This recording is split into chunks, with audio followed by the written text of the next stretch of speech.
And welcome back to episode number 76 of Raise the Banner podcast. One of your three co-hosts, it is the usual Zach Brewitt, Benny Ballgame Dirth, and myself, Matt Couture.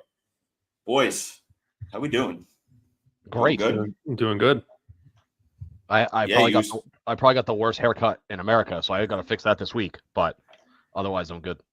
You go to somewhere different, or no? I think you just had an off day. Just an off day. Just an off day. I wouldn't accept that. Yeah, I'll be looking for a new. I went at like noon on a Friday, which was probably my mistake. Yeah, you Could gotta be go. doing I mean, that. They get those Saturday morning cuts. I've been going with the same guy since, I'm 29 now. Probably like 8 or 9 years now. And I won't leave. I switched because the place I was going to, the guy I was getting my haircut from, he left. And so I found somewhere new. It's also half the price. Enough. I was going to Beverly from Waltham for like 5 or 6 years until I Yikes. finally grew the hair out a bit and then went to somewhere else. Ben, how much do you pay? 20 plus tip. Oh Jesus, mine's a lot more than that. Yeah, that's why. Yeah, there's a new place in the center of town. And it's so beard lineup and a standard cut is $50. Yeah, see, mine is he doesn't do tips. He just does a flat $50 fee. So if you wanted to be like, yo, you crushed my hair today and threw him like an extra $10, he'd be like, no, get out of here with your tip. No, yeah, basically. So he was at $40, and so I used to usually toss him about $50 every time. And when he was ready to go up and needed to go up in prices, he decided instead of going up to 50 and asking people to also tip, he was like, and this is just for guys haircuts. He's not a barber. He's a more of a hairstylist, I guess. But he just did a flat $50 instead of asking for tips. It's not bad. Oh. No, it's a lot of money, obviously, for a haircut, but I know I'm going to get a good cut. So, anyways, enough with the haircut talk. We got plenty of Boston sports talk to get over today. We're going to start off with the Boston Celtics. They, as I assume all of you guys know by now, choked is probably the best way to describe game one. Yep. They were up 20. It seems like they got a little bit lazy. They basically just blew a 20-point lead. They couldn't hit a three if I don't know if God came down and moved the basket a foot away. They couldn't hit a three at that point. What are your thoughts on game one? Game two is in about, I don't know, hour and a half roughly. What's your confidence level there, and how are you feeling about this being down 0-1 heading into game two? Confidence level is certainly lower this series than it was last year when they lost game one. I think there was a couple of series they lost game one at, and then they obviously came back in game two and won, and then we know how it ended up. They won the championship. The way they lost that game was certainly, it didn't install confidence. It wasn't hard fought battle and last shot Knicks came away with the win. It was, as you said, they were up 20, and then all of a sudden the Knicks started playing much better defense, and it was like they got punched in the mouth and didn't have a backup plan. Joe Mazzulla assumed that they were going to just keep shooting threes and eventually they'll hit one. 63s and what they made 15 or something like that. It was just an outrageous amount of 3-pointers for any team in the NBA to be taking. And it was clear from the start that they weren't hitting them. At one point they were 7 of 28. They said in the broadcast, with obviously 25%, shooting from three. So to have no backup plan, and if you watch them on fast breaks and everything else, there was one person down low and 4 guys around the arc. That is no way to get any sort of momentum going, because you miss your shot, which, as we saw in game one, was far more likely than not they're going to get no chance for offensive rebound, and then the Knicks are on a fast break. So I think for Joe Mazzulla to just have no backup plan was indefensible. nobody could hit shots. Derek White kept us in the game as much as he could, as he tends to do. But yeah, I mean, you said it. Like, they started playing defense, and as soon as they went up 20, it was a complete 180 from how they've always played. So going into game 2, I mean, if they have a better game plan, and if they actually play, in the low post, and if they actually play within the arc and not just have everyone behind the arc and shooting threes, then I give them a much better shot. But they have to have a better game plan. They have to have a better, attack the rim more, not just hope that this time is a better shooting game, because we saw with Cleveland, it's very easy to go down, 2-0, especially to a team that, has fight the way that the Knicks do. You can't just rely on the fact that, we have good players and probably the better roster. You have to actually go out there and execute. So hope tonight is just hope game 1 was a wake up call for game 2. Ben, where are you? So I mean, Zach had a lot of good points. I would say my confidence level isn't overall different than it was a few days ago. I would say, while the game's not necessarily a must win, this to me is and I'm going to steal a phrase that I heard on Zolak and Bertrand. It's a must not lose the way that you lost game 1 type of game. But, the reason my confidence really hasn't changed is the Celtics are the best road team in basketball. Granted, Orlando wasn't much of an opponent, no disrespect to them, but they showed it against Orlando. They did it all season. I want to say they were like 38-3 or something away from the Garden this year, something like that. It was something ridiculous on the road this year. Some other things. I mean, I realized that Porzingis only played, a handful of minutes. What was it, like 12, 13, 14 minutes, something like that. But he was 0 for 0 points. That's not really something I think is a trend. I know, it's playoff time. No team is fully healthy. But I know, the Celtics are, monitoring a few situations. So, you figure Porzingis, is obviously very capable of scoring. If he has a, halfway decent game, they don't lose. Again, he only played 13 minutes looking at the box score. So, take that with a grain of salt. The tough part about the game plan, because Zach, I definitely agree that they need a backup plan. The problem is I don't know if they're going to have one. And I don't know when he said this, but Mazzulla was on the record earlier this year saying that I don't even know if it was this year. It was a while ago, saying that the most important stat in basketball is 3-point shots attempted. I think it's relative. I think it's percentage of 3-point shots, not the raw number, but it's like the percentage of 3-point shots you're taking in a game. So if you look at the box score from Monday night, they were 15 of 60 from 3-point range. Just so bad. And overall, they only took 37 2-point shots of all types, right? Obviously, that's layups, dunks, jump shots, whatever. But so, just north of 2/3 of their shot attempts were from behind the arc. Notably, Derek White and Jason Tatum combined to go 9 of 31 from behind the arc. That's obviously not quintessential Celtics, but with Mazzulla basically being like, 3-point shot attempts percentage is a top stat to them. I don't really expect that to change. I mean, obviously they just weren't making them. I just wish that they would have, I don't want to call it awareness, I guess, that if the shots aren't falling, they have to figure out a way to do other things. I realize that they don't have true size underneath, especially when Porzingis is not healthy. He's not a true 5. Not that there's very many of those guys in the game left anyway. Horford played 34 minutes. He was the top minutes person who came off the bench. Just a down night for them, unfortunately. So knowing that they're really good on the road, great on the road, I kind of expect them to win tonight. If they win tonight, given that they lost game 1, I kind of look at this series and go, it's probably going to go 6.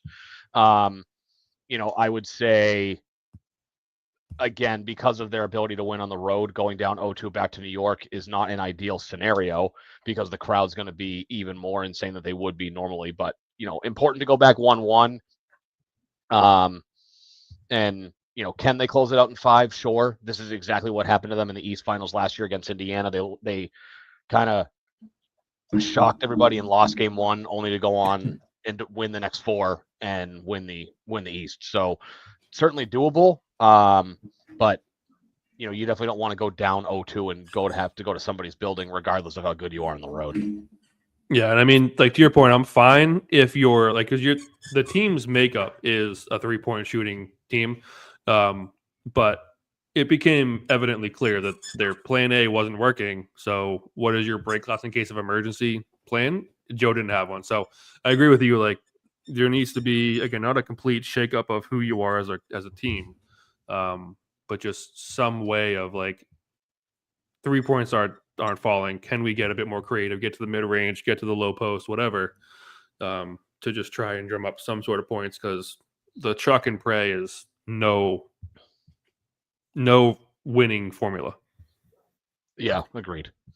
The problem with me was they were able to get anything that they wanted that game, right? So and that's kind of how they went up 20. And so when I look at this situation being down 0-1, I think it might have been Colin Coward that I heard today basically call it the most unimportant or most least impactful 1-0 win, game 1 win in the history of the NBA. And it was like, you won game 1, but you're still a far inferior team. And it took an all-time record bad night shooting from the Celtics just for you to win in overtime. And so that's the optimistic kind of spin on it that you could put, but it's also kind of just the truth. They were able to get whatever they want. And their biggest issue was when, New York did kind of try to punch back. They didn't respond properly in the sense that they can just get to the hoop when they want. Right. And so the Knicks were punching back, and the answer to the Celtics, what should be, is to punch back harder. And instead, they were lazy about it. They took the game clearly, for granted in the second half. They just kept heaving up threes instead of settling down the offense and getting to the hoop.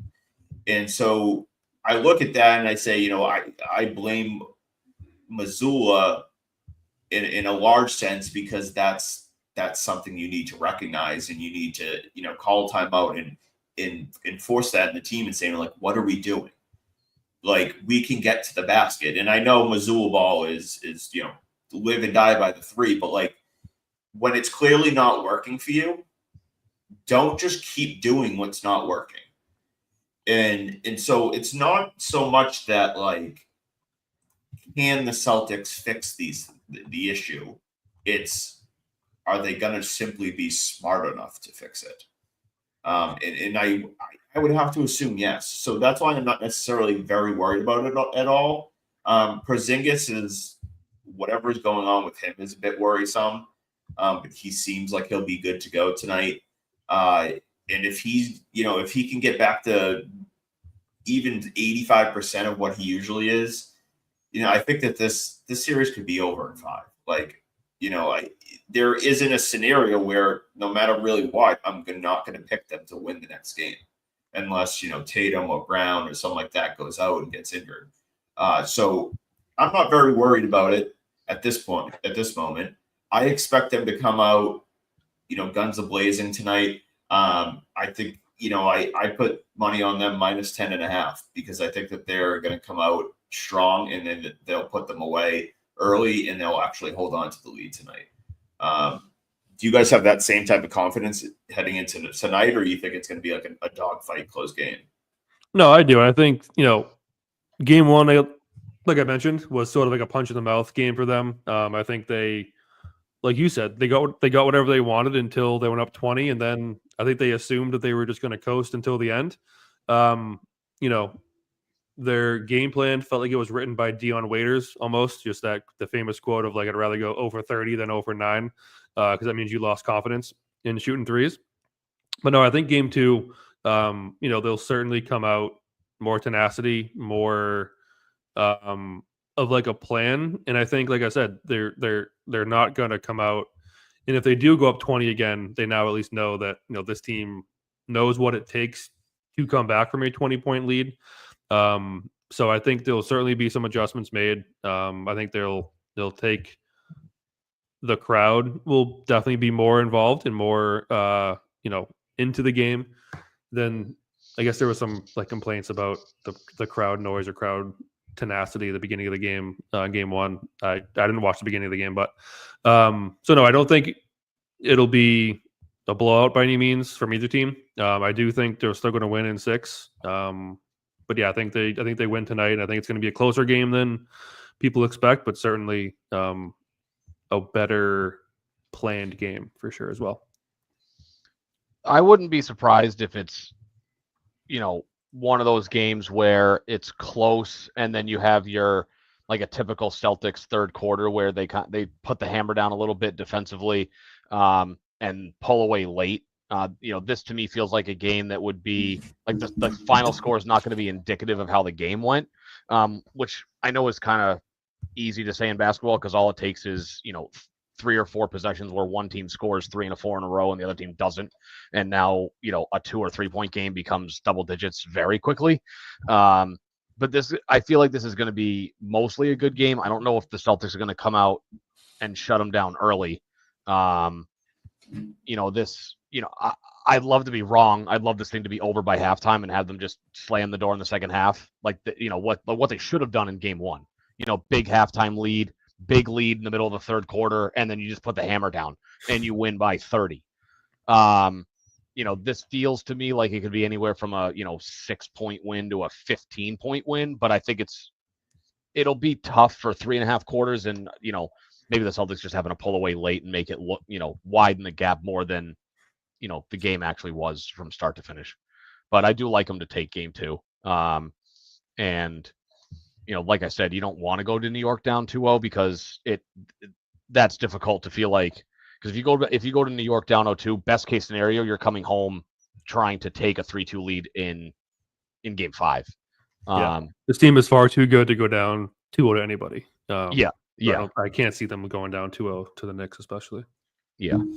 Just to add to that, it kind of felt like how we talk about like in football, teams that win to them what's an important game because they're beating a team that they're not as good as, like, oh, well, that was their Super Bowl. Last game 1 kind of felt like that to the Knicks, that was their like, oh yeah, wow, like we came back and stole a game from the Celtics, but to Matt's point, like it took a, I don't want to say all time, but it took a historic second half collapse because of a terrible shooting night to win by 3 in overtime. Like when you add all those things up, it's like, it's not like it was a close game and the Celtics went cold and the Knicks were in a close game and got hot and blew the doors off of Boston. Like they won by 1 possession because the Celtics couldn't score in the last 20 minutes of the basketball game. So, like Matt said, it feels like there were so many things that had to go wrong for the Celtics to lose, that, I think it was kind of like an emotional jolt for the Knicks to feel like, oh, like we stole one. But I expect good things out of game 2. Well, that's why I think, like I said, I think it was Kyle that made the comment. It was like it's the least impactful 1-0 lead that ever experienced or ever saw, because like everyone expects the Celtics to take care of business, and on top of that, again, like you just said, it's not like the Knicks came out and like outplayed them and it controlled the game and looked like the better team. No, like the Celtics just looked horrible. The Celtics are not going to shoot 15 for 60 again. They're not going to go cold so badly in the fourth quarter that, it took to go to overtime, to beat them. Yeah. So full expectations is the Celtics take care of business and they win this series. I think 5 games is fully on the table. I think 6 games is the limit. And if they happen to lose tonight, I still see it going like at least 7 games. And by at least, I mean like at least the Celtics bring it to 7 games. And so just at full expectations, they're just the far better team. So there's no excuse on and even without Porzingis, they should beat this team. Right. The biggest they should have won game 1 with Porzingis going literally over in 13 minutes. Yeah. Yeah, well, the biggest thing is they should win despite even without Porzingis. But if Porzingis is going to be on the floor, he has to be playing well. You know what I mean? If he's on the floor and playing like dog shit, well, then it hurts. It hurts the team because someone else could be playing better than him. Yeah, it isn't like the Cavs where they're down 2 or 3 of their biggest stars. You're down. Porzingis is always he's injury prone. If you're relying on him to give you 40 minutes a night, it's just a recipe for failure. So, but again, he's not as bad as going over. He's certainly not. He's kind of right in that middle point of like he's not a bench player by any means. But again, he's not someone you just have to watch him and watch his health. So who is going to step up in his absence or when he's on the bench? Is it a Hauser? Is it a Cornet? I think Cornet's out if I read that right, or at least doubtful. Hauser's out with Hauser's out. And I think it's an ankle injury. Yeah, is that from the foul on? Yeah, I think it was. Without Hauser, it's a hit to their bench, but they have enough guys, I think, that can pick up the slack, and they have a very, very strong top 7. Yeah. And when push comes to shove, that doesn't even include Hauser. Hauser's, their number 8. Yeah. When push comes to shove, they are just the far superior team to the Knicks. So even without Hauser, they should obviously win. And like I said, as long as Porzingis is playing okay, they should beat this team. You just can't have Porzingis out there and barely getting up and down the court because he's sick or whatever the hell's going on with him. And then, shooting 0 for 7.5 and then stuff like that. That's how you actually hurt the team and you take away from the positive impacts that the other players are bringing on the court. So, so what's up? I was just going to say on KP, I was just looking at the injury report. He was present for the shoot around, so he should be available. I guess he came out of the game with an illness. It wasn't like an injury. I had missed that. And yeah, Sam Hauser is doubtful for the game tonight. I don't know who really steps up in his absence, but again, like he's the 8th or 9th guy off the bench anyway. Yeah. So, they played 9 guys. So Hauser, Horford, Cornet, and Pritchard were the 4 guys who played off the bench. And Horford practically played like a starter because Porzingis came out of the game unexpectedly, I think, in the second quarter. Yeah, they lack a little bit of backcourt depth, front court depth when Porzingis isn't there. I mean, it's really Porzingis, Horford, and Cornet. Like that's the primarily. Like, obviously, Tatum's got some size, so like he can help a little bit back there, but they're just so much better than this team. Yeah. Yes. And no offense to the Knicks, but like they're just the definition of a good, not great team. Like they gave up their identity last year for the Cat trade. Like they had, they sold their soul for Cat, and they don't have as much depth as they had last year. So like I agree, they're the far better team. Even that, like, and when I say they're good, not like this is a team that they have some good players. Yeah. But they don't really. I mean, Brunson's like. Don't get me wrong. Brunson's really good. Cat's a really good player, but like neither of them are elite, in my opinion. They're both very good players, but not that elite tier. And then after behind them, like they just really don't have too much. Mm-hmm. And so when you go up against a team that has, in my opinion, 2 elite players, and then. I mean, when Porzingis is on, he's elite. Like when he's healthy and playing how he's supposed to be, he's elite. And then we know White and Holiday can both be very, very, very good, and we know Horford could be good, and God forbid Pritchard gets hot. Like, you know what I mean? So they're just a far superior team, and to face a team like this with the Knicks, it's not really a matter of like, are the Knicks going to beat them? It's, are the Celtics going to lose the game?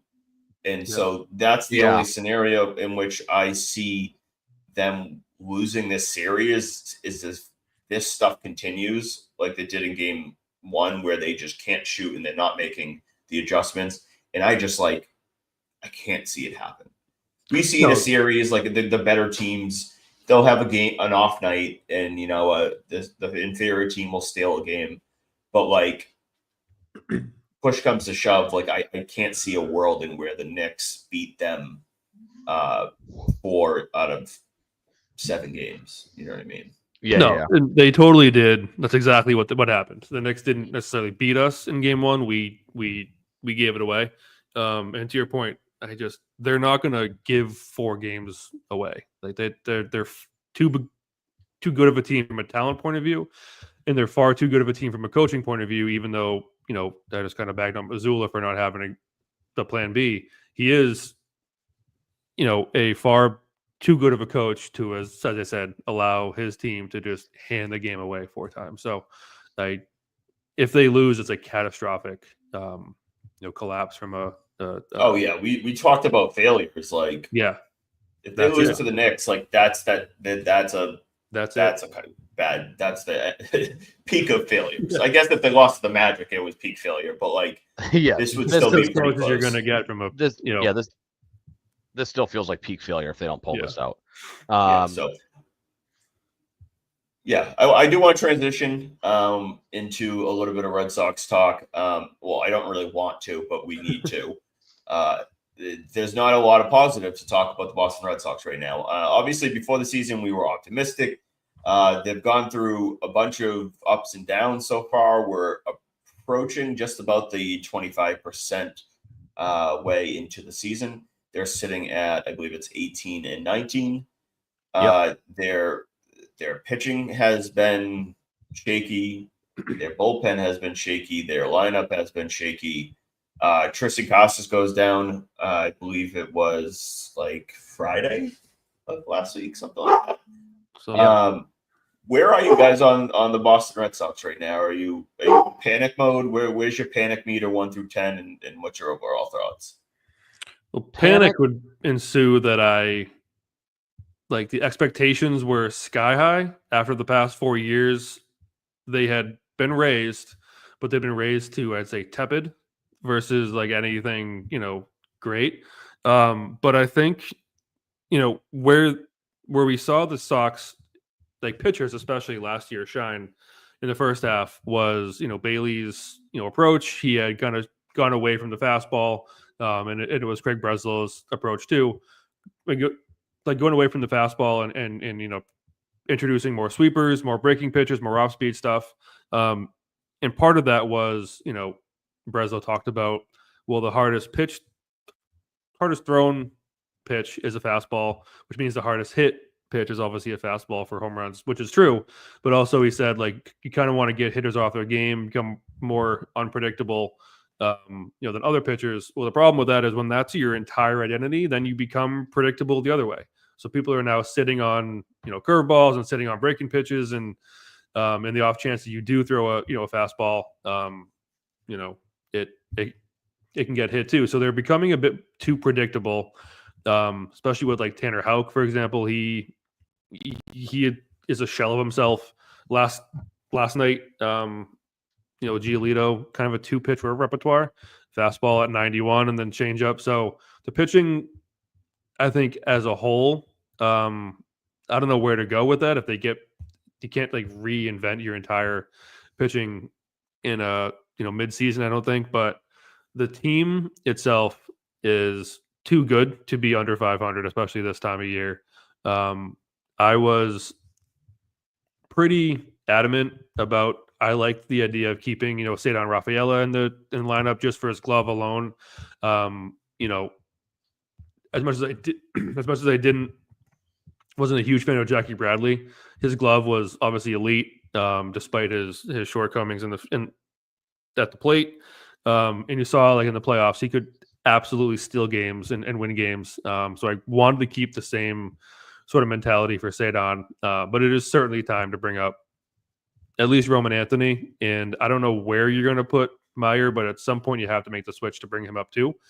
And the last piece I'll say on it is I talked about it before, but like at which point does Cora come into focus? As it's been the same issues year over year with them. The pitching and defense, the lineup, he wants to sit guys. I get that, and kind of give them their rest, whether it's full off day with no pinch runners or whatever. But like after 4 years of really the same thing, he has to come into focus as well. So a lot of good things to take from the offseason. Again, they're too good of a team, going back to teams being too good to be where they are. They're too good of a team to finish the year under 500. I certainly don't expect them to finish the year under 500. At some point, I think they'll figure it out. At least I hope they do. But first base is now open. Pitching is, again, becoming predictable. So I don't know where to go with that. If you're bringing like a couple other pitchers who can, throw fastballs, whatever. But first base, I know Rizzo's been talked about on radio too. So panic mode is not fully set in, but it's certainly climbing. Ben? Yeah, I would say, you said on a scale of 1 to 10, I'm kind of at like a 3.5. I went back and I looked, and I mean, obviously year to year is so different in baseball, but a year ago, the Red Sox were sitting at 19-16 through 35 games. I know that there are a couple of games ahead of that, 18-19.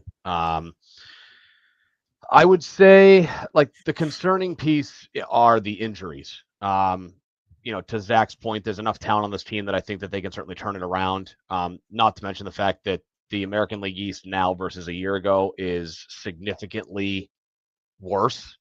The Red Sox at a game under 500 are 2 games out of the division, 2.5 games back of the division lead. Just wild. Which is crazy. Yeah, it is. So the Orioles, they would have been like 8 games back of the Orioles at this point last year. Oh yeah. Yes. So yeah, the Orioles at this point last year were 23-11. The Sox are 2.5 back of the Yankees. We're sitting at 20-16. So the American League East being where it is why, like, I don't like big picture. I'm not panicking yet, because it's not like they're digging themselves a hole in May that they can't dig out of come August and September. They've lost 3 in a row. I think they've lost 5 of their last 7. So they're not trending in the right direction. But just given the state of the American League, especially the American League East, like I don't think they're not really digging a hole that they may not be able to climb out of. The injuries are the biggest thing for me. Walker Buehler goes on the DL with shoulder inflammation. Hits doubly hard because he's on my fantasy team this year. And he started to look like he was starting to figure it out. He had first couple starts were rough, but his last 2 or 3 have been really good. So he was certainly trending in the right direction. Of course, Casas goes down, just banging knees off the first baseman, because like how does that happen in Major League Baseball? So he's done. You don't exactly see a lot of knee injuries in the MLB. Yeah. Not the way that he suffered his. But I mean, how many ACL tears do you see in the MLB? I know it wasn't that, but like tendons, ACLs.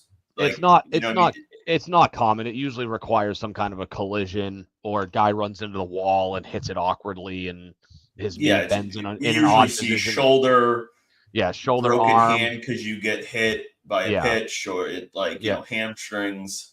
Or if you're Mike Trout, you sneeze too hard. But puncture a lung. The injuries are obviously concerning. Obviously Casas being done for the year, they need to figure out first base sooner rather than later. Romy Gonzalez is a really nice guy, but he's not a long-term solution at first.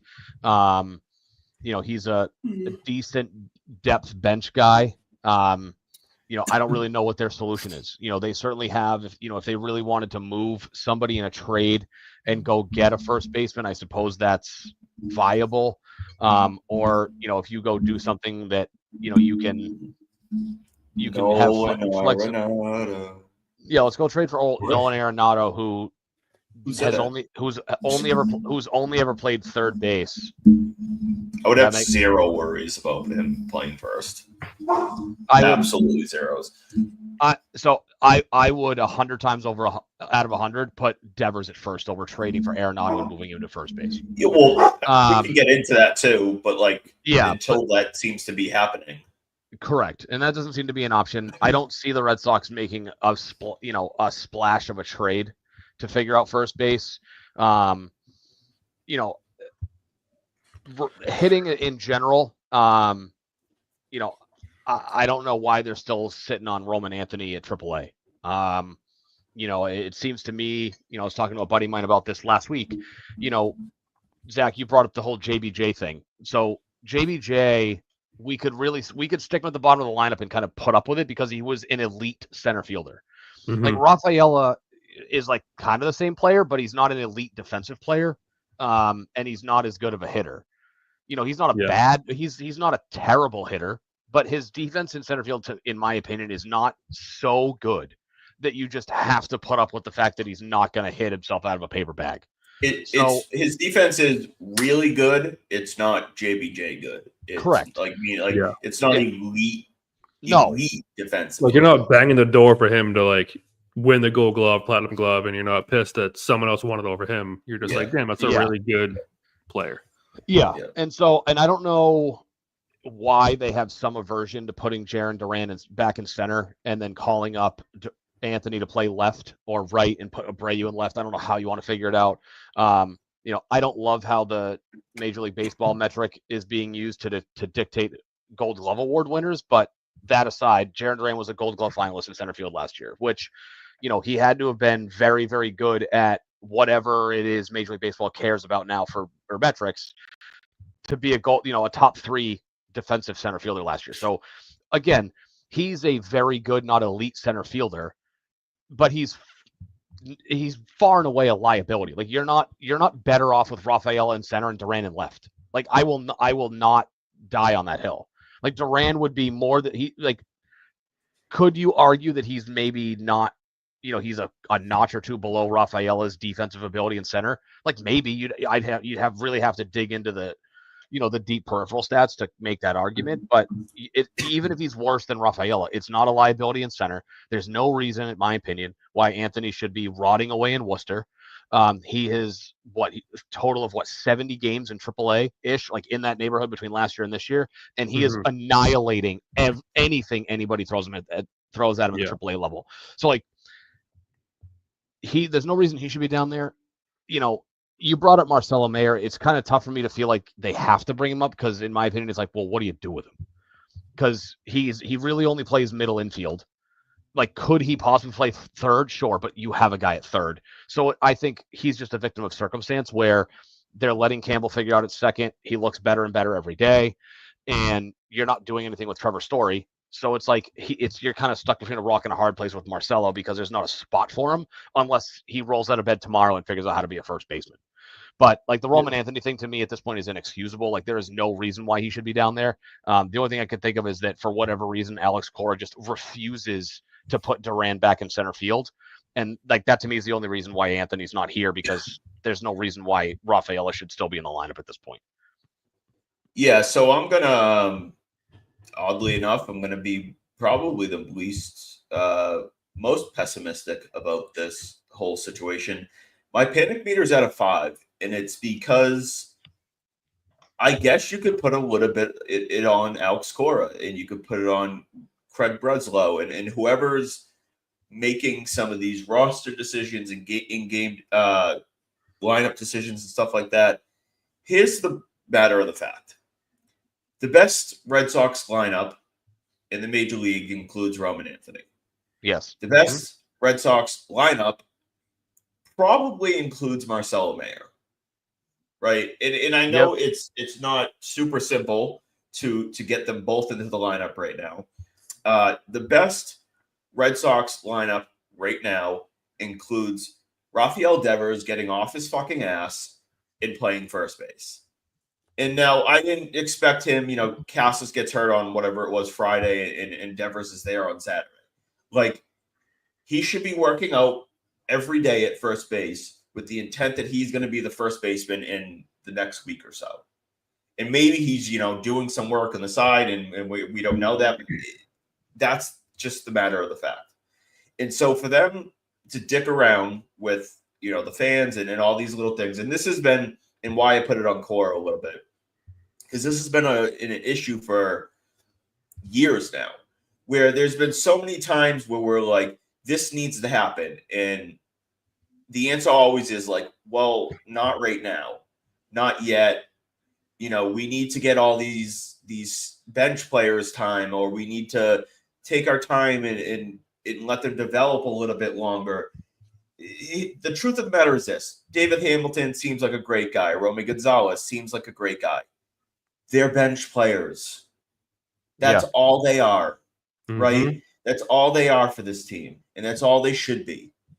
The best lineup for the Boston Red Sox includes Duran in center field leading off, right? You can mix around whether you want Bregman or Campbell or Devers in this 2 spot, but let's just say for like how it usually is, Devers at first base in the 2 spot. You got Bregman at third in the 3 spot. In the 4 spot, I mean, like, there's not like a clear guy with Casas being gone, but I really don't care. That's why personally I would put Campbell in the 2 spot and then push Bregman and Devers down a spot. But put Campbell, I would put Campbell in the 2 spot, put him in left field. Right? Put him in left field. So you probably didn't see my hand because of the stupid green screen background. Campbell is hitting cleanup tonight. Yeah, so I mean that seems they're just mixing what I was saying. But all right, Devers in the 2 spot at first base, Bregman in the 3 spot at third base. Campbell should be playing left field with Duran in center. So Campbell batting 4th. Roman Anthony can be playing either DH or right field and batting 5th. Abreu, right field or DH, batting 6th. Trevor Story, shortstop or DH if you want, batting 7th. Marcelo Mayer playing second base, batting 8th or DH. They have the flexibility to move all these guys around. They can all rotate at DH. They can all get a day off. Yep. You know what I mean? Like the whole outfield can rotate day off. You can give Campbell a DH day. You can give Abreu, Roman Anthony, Mayer, Story. You could give them all DH days. You can even give Bregman a DH day and throw Mayer over at third. I would be fine with that. And then you have, Navarez and Wong or whatever hitting last and playing catcher. Like, that's the best lineup. And so when we talk about like all this, you got to get Hamilton time. You got to get Romy Gonzalez time. Why? No, we don't. Why? No, you don't. And like, you could give them and rotate them time and give some players some day offs, but you only have that luxury if A, you're playing well, and the starters are playing well, and B, you don't have a bunch of other fucking holes in the lineup, right? Like, so Devers isn't hitting that well. Story isn't hitting well right now. Rafaela never hits that well. Casas is out. So, like, you can't tell me you can't put Abraham Toro at first base, and then Rafaela's hitting like shit, and Devers and Story aren't hitting well, and then you're also giving days off. Oh, Bregman's going to come out for the day, and then we're gonna toss someone over at third, because Roman Gonzalez at third, or we're going to give Campbell the day off and put Hamilton at second. And then you put out like just straight dog shit lineups because of it. Yep. It's like you only have this luxury when things are going well to get to when your team's playing well, when the momentum's going up. Sure, you can give these guys a little extra time. If things are going well, you can do that. When things are going shit, you don't continue down the same path. And that's why I'm a little pissed off at Alex Cora. That's why I'm a little pissed off at Breslow. That's who's the person saying, no, we're not bringing Anthony up, or we're not bringing Mayer up. But, like, I'm sick of dicking around with this team. Like, you're 18 and 19. I understand, like, they have the luxury, like you said, Ben, like they're only 2 games out of first. So like they're lucky to only be 2 games out of first right now. They could easily be 6, 7, 8 games already. Mm-hmm. The matter that, like, the fact of the matter is that, like, this has been happening for years where they Cora just like wants to play buddy buddy with everybody, wants to get everybody like fair playing time.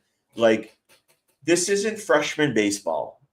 This isn't JV baseball where like everyone needs to get playing time.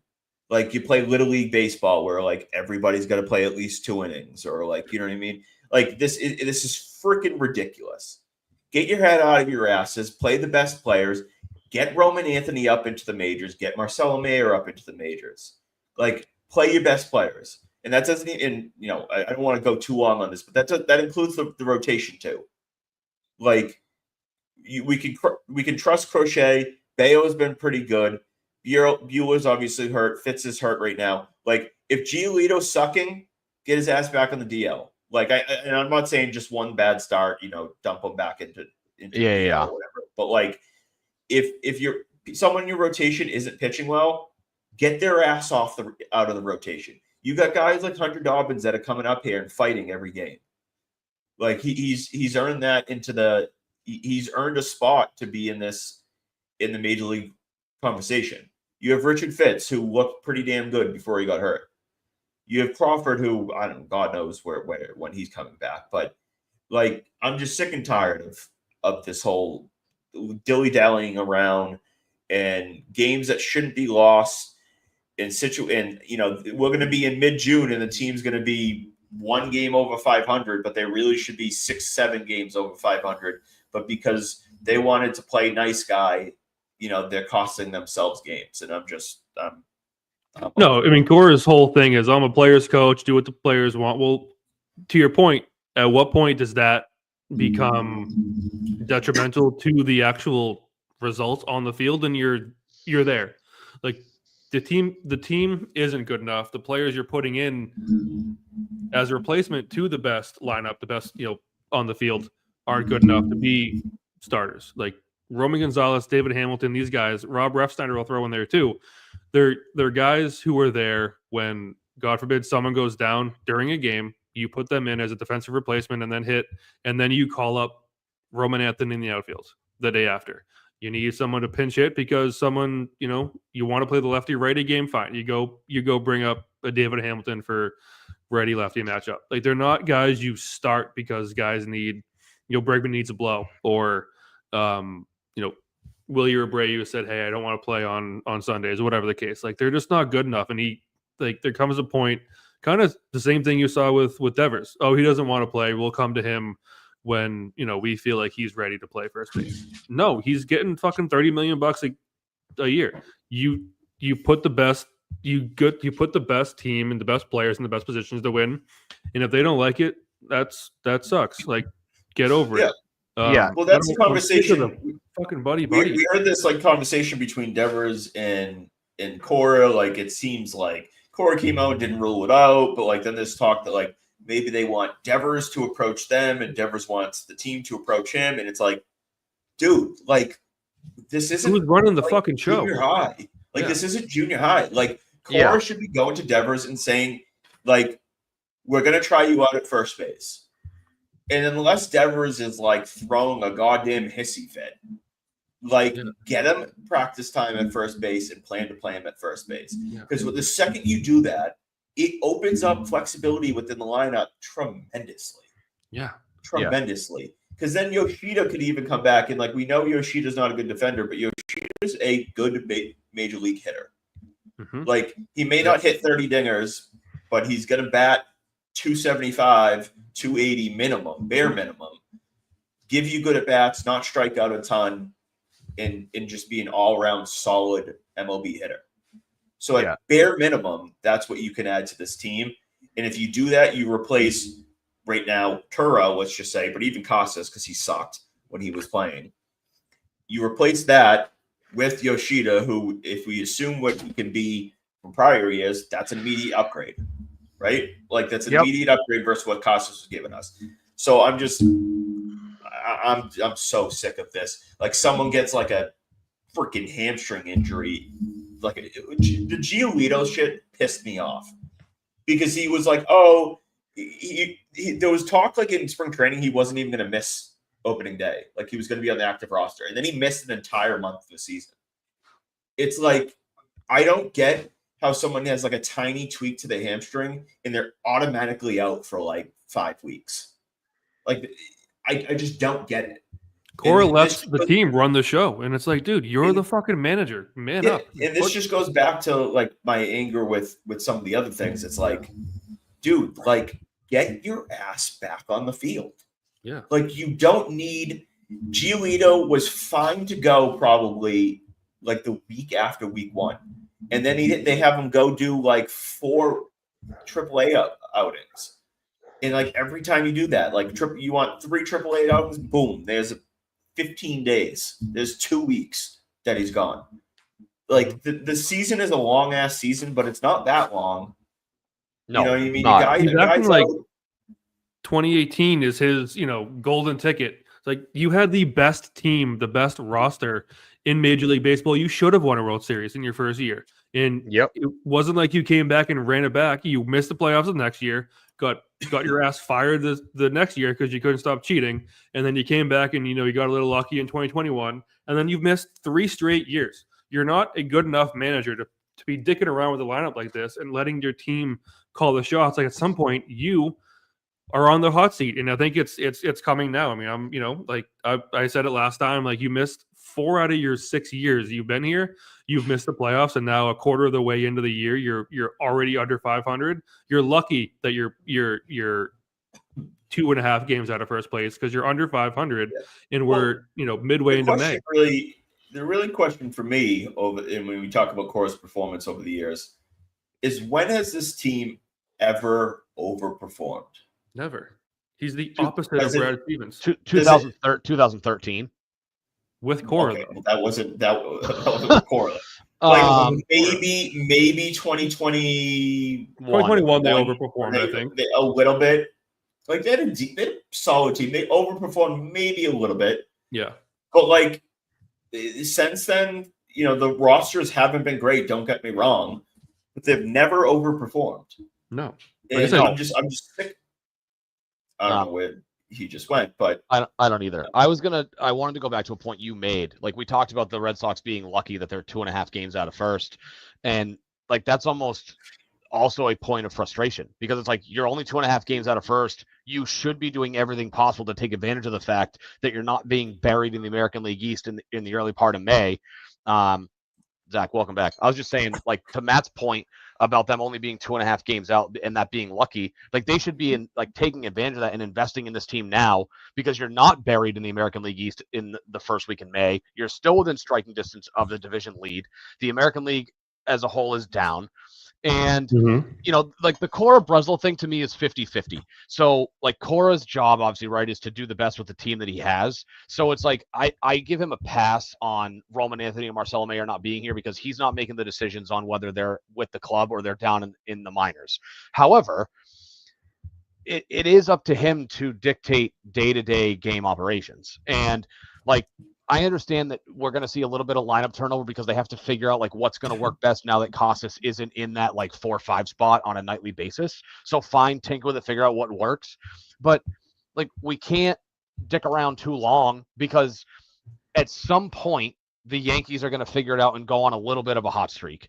And they may regret not taking advantage of the fact that they're only 2.5 games out on May 7th because 2 weeks from now it could be 6 or 7 games. We're hovering around 500. The Yankees went on a decent win streak, and now it's like, well, shit. Well, now we got to play catch up, and it's the end of May, and now you're not sure what you're going to do, and all the media pundits are going to be like, what exactly is this team doing? It's clear that Alex Cora would appear to be untouchable, like you talk about the hot seat, but obviously they forced Breslow to take him as a manager. Now, whether or not they like each other, who knows? We can only assume so much. Mm-hmm. But they've clearly said that the ownership in this case has clearly said Alex Cora is our manager, and anybody that interviews for GM has to accept the fact that they're not going to get to hire their own guy. probably played a little bit into their GM search or president of baseball ops or whatever they're calling it, chief baseball officer search from a couple years ago.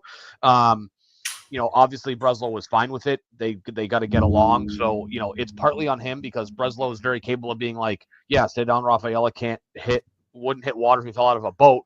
Like, we need to figure out a different situation in the outfield, and then put the pressure on Cora to be like, I know you don't love Duran in center field, but Duran in center, Roman Anthony in left, and Abreu in right is a significantly better combined effort defensively and offensively than what you're currently doing with Duran in left, Rafaela center, and Abreu in right. Like, you are significantly upgrading.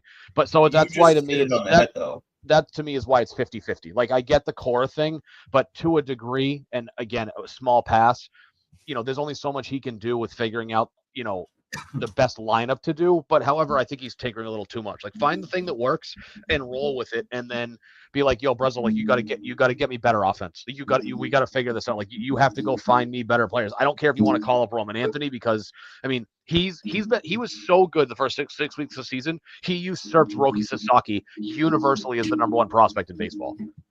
He's my issue with him number one. Is like you said, it's like Breslow puts the team together, but he has day-to-day operations. Like, at what you have to stop being a pushover to all your players and letting them run the show. I said it 100 times on my broken record today, but like, yep, he's like, you're almost intentionally not putting the best team on the field, because not almost, just directly straight up intentionally. Right, he's managing as if he knows that he's not going to get fired. Yeah. Well, that's part of my issue with this, and you kind of hit it on the head, Ben, when you talked about that. Cora is basically untouchable. Like, he's been here. You have had the same manager through 3 GMs, CBOs, whatever you want to call it. That's literally unheard of. Yeah. Like, that does not happen. And so when you talk about day-to-day operations, it's pretty clear, at least to me, like, Breslow doesn't have the ability to go to Cora and say, this is what's happening, right? You know what I mean? Like, because he clearly, Breslow hasn't been given that type of power over Cora, but of course not. Like, when you come into a situation and the owners are telling you that Cora is going to be the guy, and he's been here through 2 guys that are fired, but he wasn't fired, that's a clear sign of Cora borderline has more power than Breslow. Yeah. And those 2 PBOs, CBOs were the ones that were forced to keep Alex Cora. Dombrowski hired him, got fired 2 years later, and then they forced him on Bloom, and they forced him on Breslow. Not forced him. I mean, sort of. That sounds really aggressive, but they basically were like, if you want this job, part of taking this job is you have to, you can't kick Cora out the door. He's the manager. Exactly. Yeah. And I'm not saying Cora is like a bad manager, like or a bad coach altogether, but like the fact of the matter is, like, they have an issue, and I would guess that it's Cora that's making these decisions when it comes to, like, Anthony not being called up, because the truth is, if Anthony gets called up and Mayer gets called up, that means guys like David Hamilton, guys like Romy Gonzalez, Ref Snyder, that's a good point. Get pushed out the door. And I think that he has a really good relationship, especially with David Hamilton, and he doesn't want to do these things. And so, when we talk about not putting the best lineup on there and not putting your best foot forward, well, I think it's very safe to say the Red Sox are not putting their best foot forward to win baseball games right now. Because if they were doing so, Roman Anthony would be in the major league lineup, and probably Marcelo Mayer would be in the major league lineup. So I'm at that point, and we don't have to keep going in circles, but I'm at that point where it's boiling from like a little bit annoyed to frustrated to I'm getting sick of it. I'm pissed off about it, because what's the goal? What is the ultimate goal here? Like, to be nice? Feels like it's more to do right by your boys than it is to win baseball games. And I'm like, I don't care about your friends. No. And don't get me wrong. I like Romy. Like, Ben and I met Romy last year. He's a good guy. Like, you Sure, he's a know, great kid, but he shit on Nick Pavetta like it was funny, like, and I'm sure but he's like great. the matter of the fact, like the fact of the matter is, he's a bench player. He should not be Sure. playing full time, even with Costas being gone. Like they need to make decisions, and for the first time in I don't know in years, like let's prioritize winning baseball games. Yeah, and Matt, That is what matters. yeah, and you raised a good point with the how the influence that Cora might have over Anthony and Mayer, because you came at it from an angle that I hadn't considered, with the idea that the lineup is his. He dictates who plays where, lineup, defense, how many days, and whatnot. Maybe that's more of an issue than we think it is, right? Because we can sit here and say, well, black and white, like Breslow makes the decision on who gets called up and sent down, but then the other side of that coin is, well, he can call up Roman Anthony, but is he really going to call up Roman Anthony and then call Alex Cora into his office and be like, hey, I know the lineup's yours, but Roman Anthony better be playing 2/3 to 3/4 of the rest of the season. Figure it out and get over yourself. Like, Breslow doesn't strike me as that kind of guy. Like, obviously that's not something I think Cora would really accept. I think that would really rub him the wrong way, but it's a valid point to say, like, what if Breslow calls him up and Cora goes, he doesn't like it. Cora's stance is that the Red Sox are not a better team with him with Duran in center and Roman Anthony and Abreu in the corners. Like, what if he really believes that? What if he really believes, like, And you fire him. It's right. It's irrational, but that comes back to ownership has basically said he's untouchable because he's been forced on now 2 chief baseball officers. So it's like, what if he really, what if he's gone to Breslow and been like, hey, like, I know Roman Anthony's killing it, but the data says that our current defensive line, now obviously this is pre-Costas injury, right? That the current defensive lineup says that this is the best way to win baseball games, because if we forecast the rest of the season, the computer spits out, based on the formula, spits out a result that we're a better team with our team as it is, and Roman Anthony not in the outfield because his bat doesn't offset the change in defensive ability. Like, what if he went to Breslow and Breslow's like, what am I going to do? Call up my best player and watch him rot on the fucking bench? Well, like, I don't know how much question. that's happening, but that's a legit angle that I hadn't really considered. Yeah, well, that's the question that and I guess you guys can give your opinion, is if Breslow goes to Cora and says, I want Anthony up there and I want him playing as a full-time player, does Cora have the power to say no? I mean, I would say that he doesn't. I mean, that he does have the power. I was going to say, on the surface, I would say yes, but I would be really hard pressed to believe, despite the fact that he's in ownership's pocket, I would find it hard to believe that if Breslow went to Cora and said, hey, like, the offense needs a jolt, I really don't think Rafaela's defense is good enough that we can overcome the weakness in the lineup. Like, we're calling up Roman Anthony. He's the next great Red Sox, for the next 10 to 15 years. I'd be really hard pressed to believe that they wouldn't tell Cora that he has to play Roman Anthony some way, somehow. And when I say they, I mean ownership and the GM, ownership and Breslow. Go to Cora and say, hey, we understand that you have your own way of doing things, but we're, and pretend it happens today. Like, we're a game under 500. We're still within striking distance of the Yankees. The Yankees have their own issues they're dealing with, because basically the only person on that team that can do anything right is Aaron Judge. Like, if they didn't have Aaron Judge, they'd be 10 games under 500. It's crazy what he's doing, right? But like, it's crazy that we're still within this striking distance. Like, I'd be hard pressed to believe that they would just be like, yeah, okay, like, yeah, you called up Roman Anthony, but we're hands off. Cora decides who's going to play where defensively and how the lineup's going to shake out, because he's got the best pulse on the locker room. He's got the best pulse on who's hitting well and who needs a day off, and who needs to go suck their thumb on a boba tea in the corner on a Tuesday. Like, I'd be hard pressed to think that they would just sit on their hands and let Cora decide that Roman Anthony shouldn't be playing damn near every single game. Like, and I don't know, maybe that's just me, because I feel like I'm a pretty sensible, logical thinker when it comes to like what is the best lineup we can have. And I sit here and go, like, if the three of us, like, no disrespect to us, like if the three of us, solid Red Sox fans who pay attention can look at this and go, Roman Anthony makes this team way better. How does the front office, ownership, and the manager not also see it? Like, what is standing in the way of them doing that? Yeah. Well, that goes back to the question I've always thought is, if the majority of a fan base has an opinion on something, Yes, they should get to vote on the lineup card. no. I agree. How often are they really wrong? That's a good question. See, like, not to give you the politician's answer, but I feel like it really depends on what faction of the Red Sox fan base you're polling and asking that question to.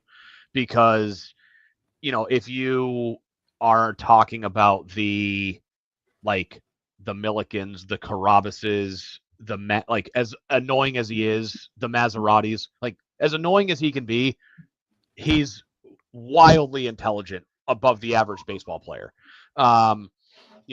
No disrespect to Maz if you think he's annoying or not, but if you're asking that faction of the fan base that cares, that invests in the team from a financial standpoint, from a 2.5 hours on game day standpoint, like, I could sit here confidently say that they're right 75-80% of the time. But if you were to go to a random game at Fenway on a Saturday afternoon or a Saturday night and ask all 37,000 fans that walk in that stadium, I bet you most of them would be wrong. Yeah, I'm more talking about like big picture things, like Roman Anthony's like a decent example of that. Like, it's time to bring him up. The casual fan's going to be like, well, I don't know. Yeah, I think no, but I'll rephrase. The majority of at least mildly educated baseball semi-tapped in fans, team whatever, fans. Yeah, that are clueless and casual fans. Yeah, the non-pink hats. I would say yes, 75-80% of the time. I would say that they're correct. I would say that they're at least of the fans who know who Roman Anthony is. Yes, every one of them is going to say bring him up. Right. And I don't know how many that is, but most of those people are going to say, yeah, call him up and sit Rafaela's ass on the bench. Yeah, and you move Duran to center. Yeah. That goes back to the conversation of I would like someone to and Cora's never going to give a direct answer, so it's kind of useless, but just straight up ask him, why is Roman Anthony not in the Major League lineup every day? Because I like David Hamilton more. Yeah, you can't look at Alex Cora can't look in the camera and give an answer that's not bullshit at this point, that explains why Romy Gonzalez, David Hamilton, Abraham Toro, Cedane and Rafaela are getting at bats over Roman Anthony. I can tell you exactly what he would say. Well, it's going to be bullshit, but yeah, I mean, I can guess what he'll say. I mean, I know what he'll say. He'll sit there and say, and technically his answer is correct, technically, but he would sit there and say that the personnel decisions of the roster of this team are made by Chief Baseball Officer Craig Breslow. So it would be something to that effect, with a no comment of, it would be no comment. It would be, well, we leave those decisions up to Craig Breslow. He's the operations guy. He is the one who's in charge of deciding what 26 players are the best fit on this Major League roster to win us baseball games. And obviously, the BS component to that is Alex Cora the follow-up is, well, are you going to sit there and tell us that you're not in that room helping him make those decisions? Because obviously Breslow and him have to decide, okay, what combination of the 26 best players is that? What's that combination look like? Because long story short, what you just explained was a bullshit answer, is what I said. It's a bullshit answer. Well, the issue with that too is like Felger always says, the journalists now, they're too buddy with the Red Sox anyways, so they would never ask a hard-hitting question like that. They would say something of the effect of why why do you love like it would be more to like channel the focus towards David Hamilton, Roman Gonzalez, those guys versus away from them. Yeah. Because they don't like to ask hard hitting questions anymore. I mean, Nope. it's And it's not wrong, but No. it's annoying. And I don't know if it has as much to do with him trying to keep up his relationship with the players as it is. I really think at his core, he just doesn't want Duran playing center. And the issue with that is I don't know why. Like I get that he is a good, not great center. He's a good, not great center fielder, and I get that. He is not an elite defensive center fielder. While I get that Fenway is a unique center field, in the 2025 iteration of Major League Baseball, do you really need elite defense in the outfield anymore? Like when guys are either hitting home runs or striking out, how important is elite high-end defense in center at Fenway anymore? Like up and down the lineup, how many on an average Major League lineup, how many of those guys are hitting north of 250? You know, like you turn the clocks back 20 years and 7 guys would be hitting over 250 and 4 of those guys would be over 300. So it's like in today's iteration of the game, I feel like elite defense in the outfield is maybe not as important as it was 15, 20 years ago because guys just aren't putting the ball in play at nearly at the same level as they are. Now it's more strikeout home run. Like it's all about the long ball, not right. Put the ball in play and see what happens. But again, we don't need to go in circles here, and we can wrap this up in a second. But plain and simple, and to wrap this into one big, pretty ugly bow, they're not putting their best foot forward. The Red Sox are not putting their best foot forward. They're not doing what it takes to try to be the best team possible. That's really what it comes down to with this team right now. You can't justify that to any fan, I believe, right now and say, we're doing what's best for this team to win games, because you're not. The best team involves Roman Anthony in Major League lineup. The best team probably involves Marcelo Mayer in the Major League lineup. The best team probably involves Rafael Devers playing first base now with Tristan Casas out of the lineup. Like, that is the facts. And I know they're not actually facts; they're opinions, but no, those are the facts. Those are the facts based on based on common sense and not being an idiot. That's what it comes down to. And that was the most redundant thing you've ever said in your entire life. Yeah, great. I don't care. But that's what I'm. That's why my meter was at a 5.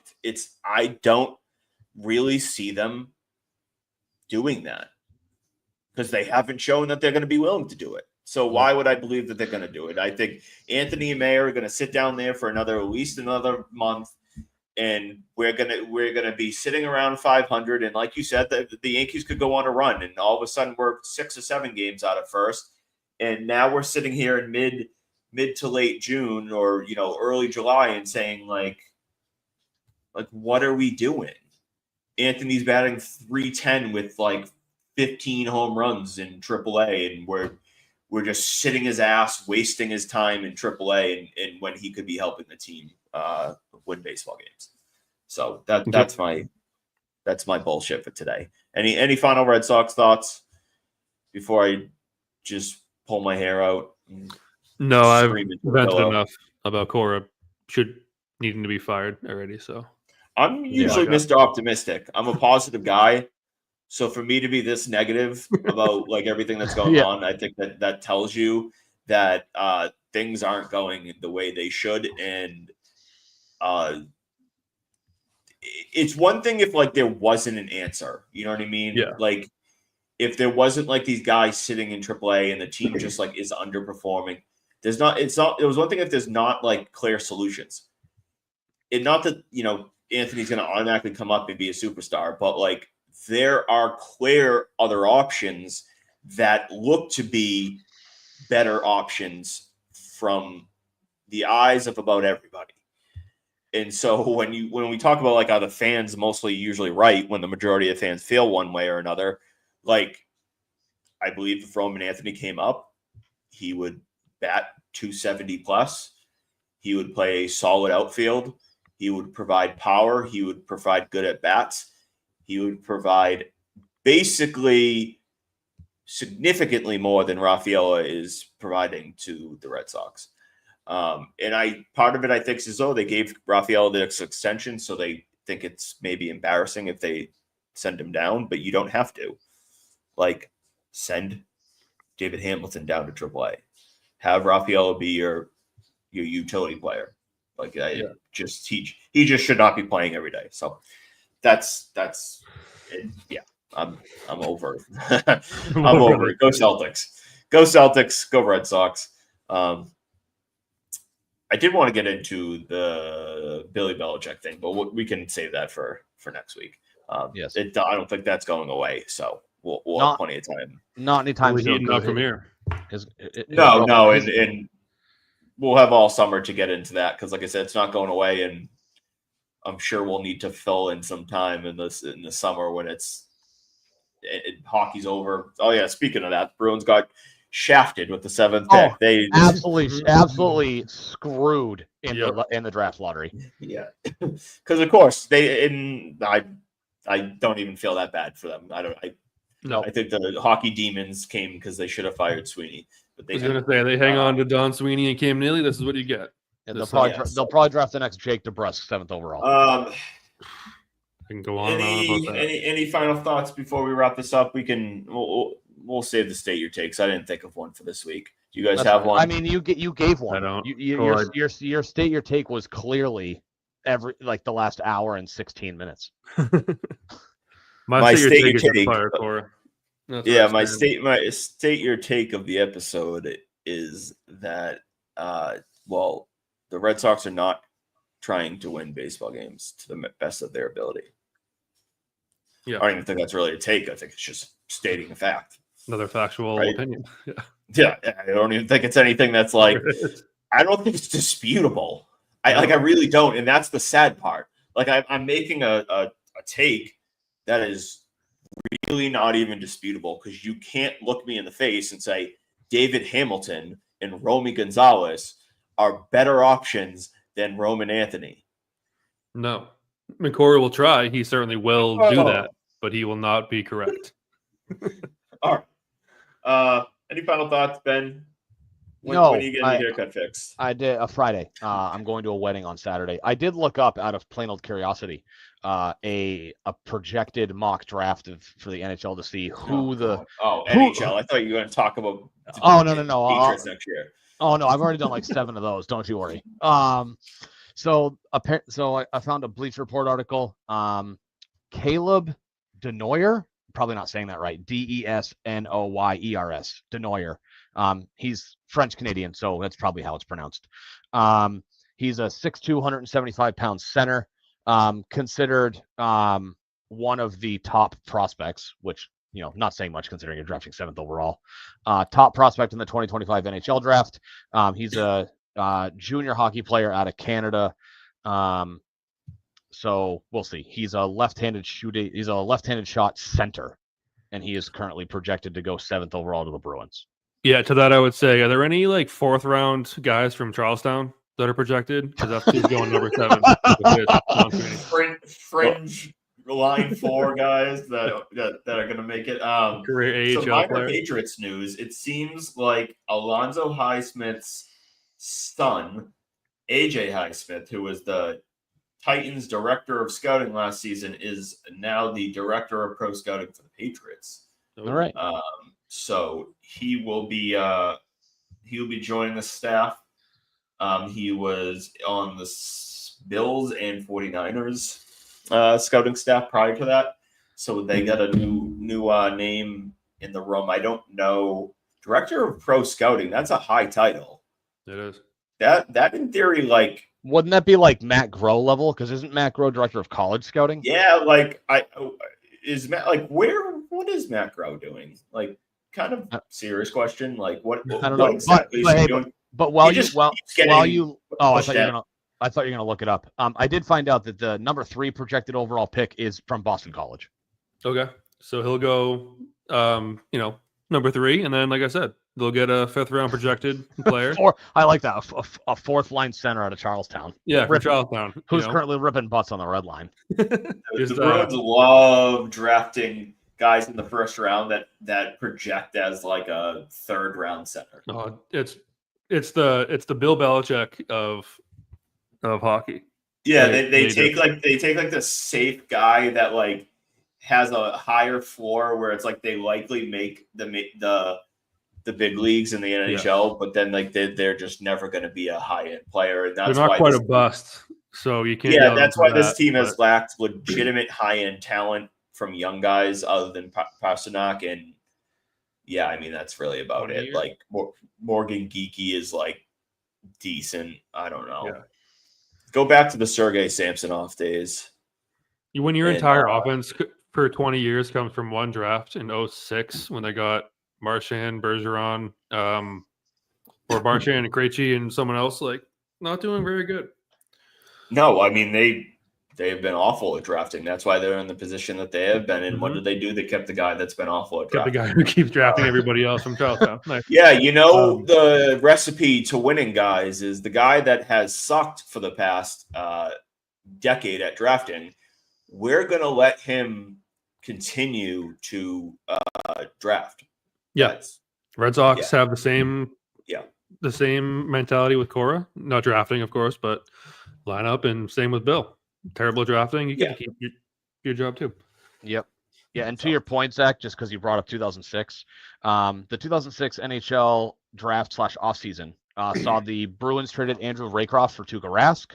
Yep. They drafted Phil Kessel 5th overall, Milan Lucic 50th overall, and Brad Marchand 71st overall. Pretty good players. And what do they do? Oh, they trade Phil Kessel away, and then they crazy in that draft too. They drafted Tyler Seguin and they traded him away too. They did not get banging people's moms. That makes sense. Yeah, Krejci was not. If Krejci was 06, he was not drafted by the Bruins. Maybe there was he might have been around before that. The same time, yeah. Anyways, that's gonna do it for this week. We'll be back next week. Hopefully, at this point, the Celtics are basically beyond the Knicks. Yep. And the Red Sox stop sucking, and maybe I can give some positive news next week. Yep. And keeping up with the trend, we'll hope for something to happen, and that can also be the Red Sox being above 500. Yep. It sounds like a little too much optimistic here. That's not this podcast. So, all right. Goodbye. Till next week. We'll raise the banner. Later, boys.